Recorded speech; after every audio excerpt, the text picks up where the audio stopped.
E agora, meu amigo, é hora para Vasco e Fluminense, que acabaram de jogar pela Série A do Campeonato Brasileiro, Brasileirão do ano 2025 agora, e o placar foi de vitória para o Vasco da Gama em cima do tricolor das Laranjeiras.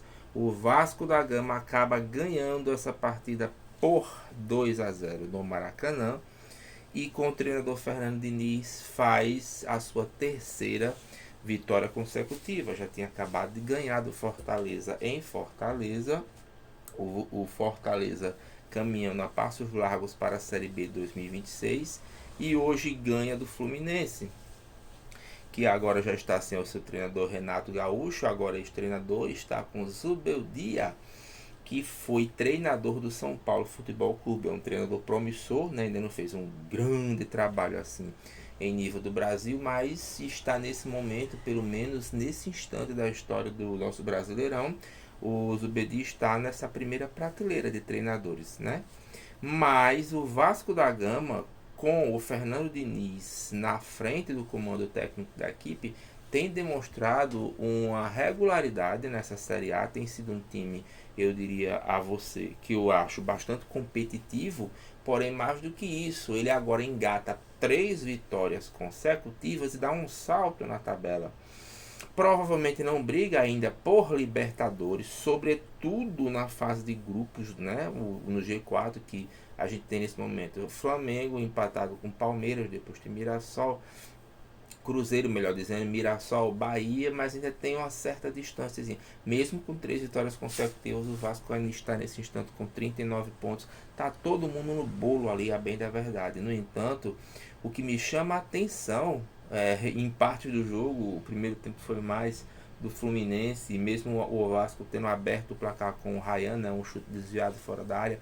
No segundo tempo o Vasco conseguiu se impor mais, mas o que eu sempre vi no Fluminense, aquele estilo Fernando Diniz, o chamado de dinizismo, né? Que é o time saindo desde o goleiro, tocando de pé em pé, parecendo um jogo de futebol de salão. Não rifa essa bola, toca para um lado, toca para o outro, sai para cá e sai para lá. Até que o Manchester City teve um momento que botou lá na roda, né? Os vídeos foram viralizando e etc e tal. Ver isso que tantas vezes eu vi no Fluminense. Inclusive eu comprei essa camisa aqui da minha coleção do Fluminense, ó, do Marcelo. Nessa época, cara, eu tava assim tão entusiasmado de torcer por um brasileiro que era o Fluminense na Libertadores da América, que achei pelo comércio, né? Essa aqui vai para minha coleção de camisa. Foi a do Marcelo, que hoje está aposentado, né? É um dos investidores, inclusive, do meu América de Natal aqui, ó, na SAF, nesse instante. No entanto, o Fluminense hoje experimentou, em certa medida, no Vasco, nas mãos do Fernando Diniz, aquilo que ele costumava fazer. Um futebol envolvente, saindo de pé em pé, sem dar chutão, sem rifar essa bola.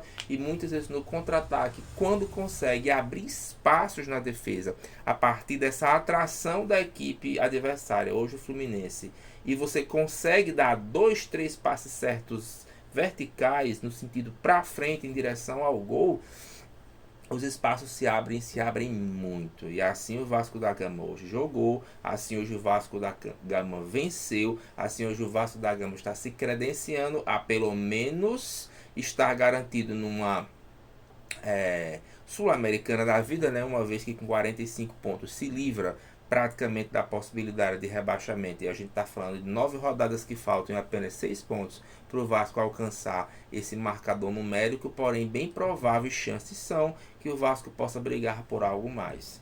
Quem sabe até se aproximando um pouco mais daquele G6, brigar ali por 2 vaguinhas que ficam em disposição, disponíveis para um brasileiro disputar a pré-Libertadores da América. O que é que eu acho? Concluindo sobre esse clássico, é um clássico, é um jogo grande, o Maracanã estava lotado, o torcedor do Vasco está absolutamente entusiasmado com esse momento da sua equipe, e não era para menos, e não é para menos mesmo, né? E o que eu posso dizer é o seguinte: o que eu desejo ao Fernando Diniz e ao Vasco da Gama foi o que ele teve no Fluminense. No Fluminense, o Fernando Diniz teve tempo para trabalhar. Sabe o que é que o Fernando Diniz fez? Ele ganhou o Libertadores da América e credenciou o Fluminense a jogar o Super Mundial nas mãos do Renato Gaúcho e chegou entre os 4 no Super Mundial, tá? Só isso, viu? E o que eu desejo é que o Vasco da Gama possa ficar com o Fernando Diniz a longo prazo, 2, 3, 4 anos, porque com certeza ele pode fazer algo parecido.